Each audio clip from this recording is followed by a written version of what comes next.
आत्माओं के पास क्यों जाना चाहिए हमारे जी? सुकृत बढ़ते हैं, बुद्धि शुद्ध होती है, प्रारब्ध को सहने की सामर्थ्य आती है, आगामी हमारे जो कर्म है वो सुधर जाते हैं, पीछे के जो कर्म है वो भस्म हो जाते हैं, प्रारब्ध भोगने की सामर्थ्य आती जी हमें तो लगता है हमारी मनोकामना पूरी हो जाएगी, चलो चलते हैं, क्योंकि हर कोई प्रार्थना तो करता ही है महाराज जी। 100 में से 50 तो करते होंगे हाँ मैं पास हो है। तो जाऊं। ये कर्म है कि नहीं है? ये उनका सत्कर्म बना, वो नंगे पैर चल करके आ रहे हैं या जूता पहन करके आ रहे हैं या किस भावना से आ रहे हैं, और भावना से आए और संत दर्शन की कामना की, तो ये कर्म, इस कर्म से उनको लाभ नहीं मिलेगा।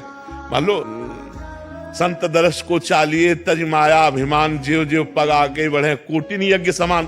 तो कोई आ रहा है 1000 कोस से, कोई 500 कोस से सवारी में धक्का खाते हुए ऐसे, और रोड में किनारे खड़ा है रात्रि भर, तो ये उसका तपस्या नहीं बनी, ये कर्म कामना पूर्ण कर दे तो प्रेमानंद उसमें कहाँ है? ये उसका कर्म है, ये उसकी मेहनत है, ये उसकी भावना है, ये उसकी श्रद्धा है, ना कि हम है। अब उसको लगेगा कि हम प्रेमानंद के दर्शन के हमारा काम बन गया। नहीं, तुम्हारी मेहनत, सैकड़ों किलोमीटर चल करके आए और खड़े रहे घंटों, और फिर इसके बाद दर्शन हुआ, तुम्हें आनंद लगा, ये तुम्हारा कर्म तुमको सुख दे रहा है। अगर हमारा कर्म बिगड़ जाए तो हम कह रहे हैं फिर हमको कोई सुख नहीं दे सकता। हमारा कर्म, संतों के पास जाना, संतों की दंडवत करना, उससे पाप नष्ट होते हैं, पुण्य बढ़ते हैं। संत दरस जी में पातक टरे, पाप नष्ट हुए तो दुख का नाश हुआ, सुख बढ़ा। ये तो सिद्धांत है, इसमें कोई चमत्कार थोड़ी है, ये तो सिद्धांत है ऐसा।